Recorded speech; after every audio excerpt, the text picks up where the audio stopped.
Hoş geldiniz Sayın Cumhurbaşkanı. Ankara Hakimiye. Hoş geldiniz Sayın Cumhurbaşkanı.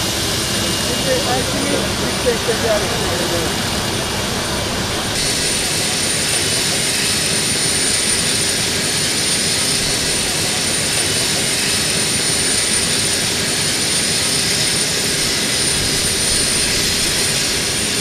Hakan Büyükçul'a Ankara Merkez Komutanı. Hoş geldiniz Sayın Ekran.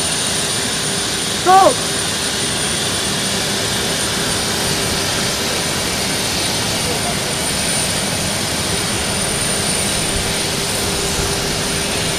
Kırkala asker!